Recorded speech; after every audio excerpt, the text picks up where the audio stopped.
Vejamos esse exemplo. Seja y igual a exponencial de u. Então aqui a gente vê, guys, que o y ele depende da variável u. Aí eu posso derivar na variável u. E suponha que o u dependa de x. Então o u depende de x. Eu posso derivar o u na variável x. Aí, como o y depende de u e o u depende de x, o y acaba dependendo do x também. Então eu posso derivar na variável x. Isso que eu estou explicando aconteceu aqui também. O que aconteceu aqui? Que aqui o y dependia do x, por essa fórmula. E por essa fórmula, a gente via que o x dependia de t. Então o y depende de x. E como o x depende de t, o y acaba dependendo de t também. Aí eu posso derivar tanto o y com respeito a x, como posso derivar com respeito a t. Aqui eu vou poder derivar o y com respeito a u, por causa dessa fórmula, tá aqui. Mas como u depende do x, eu vou poder derivar o y também com respeito a x. E é o que pede aqui na letra B. Entenderam a importância do Leibniz? O Leibniz, ele especifica a variável com respeito ao que você vai derivar. Se eu colocasse só uma linha, y', não fica muito claro com qual variável eu vou derivar. Porque nessa situação, o y ele depende diretamente da variável u, mas ele depende também da variável x. Não é diretamente, mas depende. Por que o y depende do x? Porque ele depende do u, o u, por sua vez, acaba dependendo do x. Você pode encarar com a questão de pai e filho, você pode encarar assim. Imagine que o y seja um avô. Eu vou botar uma barba aqui do vô.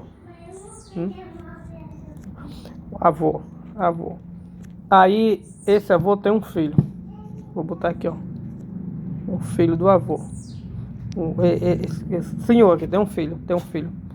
Tá aqui o filho. Aí esse cabra aqui depende desse. Vamos supor, mora na casa, tudo mais. Depende financeiramente. Depende. Aí esse cabra aqui, que é o filho do avô, tem mais um filhinho. Um filhinho. Esse filhinho aqui é neto desse. Ele é filho desse, que é filho desse. Entenderam, né?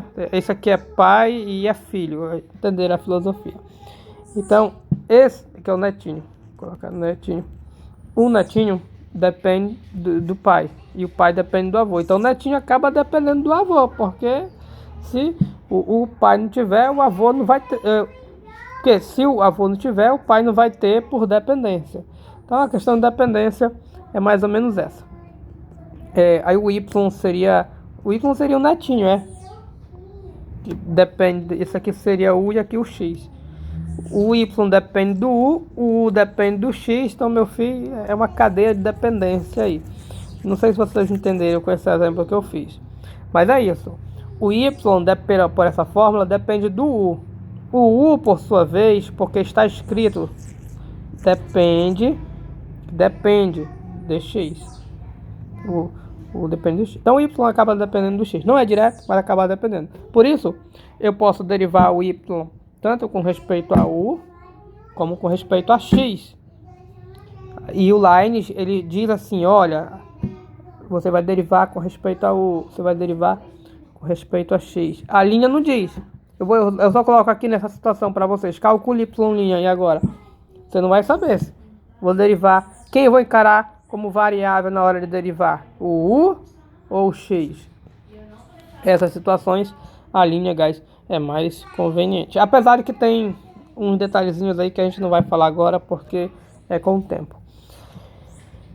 Pois bem, outra coisa que chama a atenção é que aqui ele falou que o u depende do x, mas ele não deu a fórmula de dependência. Então, guys, como ele não deu a fórmula de dependência, eu sei que dá para derivar o u em relação a x.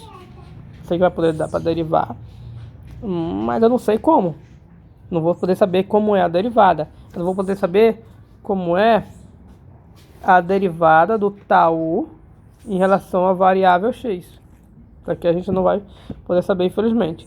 Por isso, em nossos cálculos, quando isso acontece, em nossos cálculos, se eu precisar desse treco, e eu vou precisar, ele vai ficar aparecendo na fórmula vai ficar por aí. Vocês vão ver o que vai acontecer.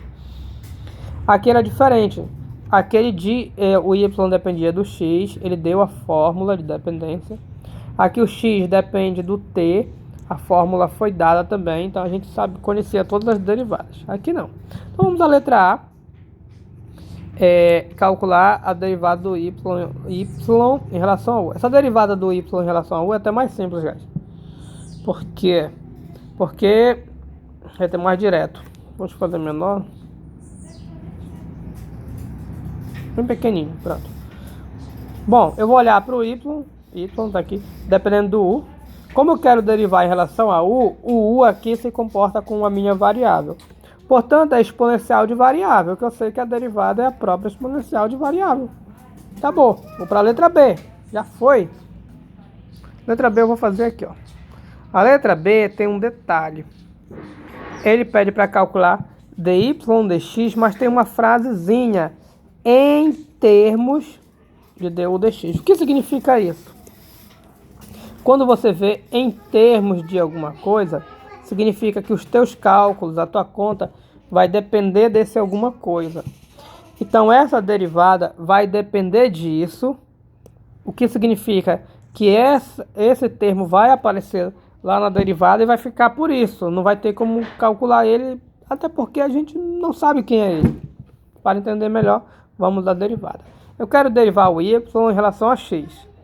A fórmula que eu tenho, a expressão do y é essa. Como eu quero derivar em relação a x, o x é minha variável. Então esse u, guys, não é variável, esse u de cima. Ele não é variável, ele é o quê? Função. Até porque ele está dizendo aqui, ó, depende de x. Então, em relação à variável x, esse u é o quê? Função. Esse u não é variável. Se fosse variável, para a minha derivada nesse momento. Se fosse variável, estaria um u aqui. Na letra A, eu encarei ele, como variável porque aparecia embaixo. Na minha derivação da letra B, eu não vou encarar como variável. Então, nessas situações, a questão de ser variável ou não é situacional de acordo com a derivada que você vai calcular. Então, derivando o y com respeito a x, esse u passa a ser função. Então, aqui eu tenho uma exponencial de função. Como é que eu derivo exponencial de função? A própria exponencial de função vezes pela regra da cadeia, eu tenho que vezes a derivada da interna. Então, pela regra da cadeia, eu tenho que multiplicar pela derivada da interna. Quem é a interna aí? A interna é u. Então, vou multiplicar pela derivada do u. E em relação a quem? Ora, em relação a quem eu estou derivando aqui? O x. Veja que apareceu exatamente isso aqui, ó. Eu não sei quem é isso, vai ficar por isso. Por isso que ele falou, em termos disso, significa que a resposta vai aparecer isso e fica por aí. Ok, guys? Guys, tem um detalhe, e eu peço desculpas que faltou aqui, ó. Essa letra C não terminou, tá, guys? Não terminou. Peço desculpas. Por que não terminou? É porque eu tinha esquecido disso aqui. Aqui a minha derivada tem que depender do t. Então, nesse resultado, tem que ser tudo dependendo do t. Mas eu tenho um x aqui, ó. Aí, eu tenho que pegar esse x e substituir pelo valor dele, dependendo do t, a formulazinha aqui. E eu esqueci de fazer isso, guys. Peço desculpas. Vou colocar aqui, ó. Eu sei que eu pulei direto desse exemplo. Esse exemplo já acabou. Aí vocês dão um pause aí para refletir. Esse x é exponencial de t, vai ficar exponencial de t. Como tem a potência 4, vira potência de potência, os expoentes se multiplicam. Então, na hora que eu jogar exponencial de t, esse 4 aqui vai ficar multiplicando. Fica assim. Agora eu faço a conta aqui. Exponencial vezes exponencial, repete a exponencial, soma os expoentes. 4t mais 1t dá 5t. Aí fica assim. Tinha esquecido. Quando a gente vai calcular a derivada em relação a uma variável, caso você tenha a fórmula dela, você vai substituindo. Aqui, ó, é a mesma coisa. Desculpa, em relação a x. Em relação a x. Mas eu não tenho a fórmula em relação a x. Aí aqui era para substituir, né? Mas eu não tenho a fórmula para ficar só no x. Então o ideal é ficar a tua conta depois de derivar só nessa variável, mas a gente não tem a fórmula nesse caso, ok? E aí, com isso, a gente pode introduzir o nosso novo conteúdo. Thanks.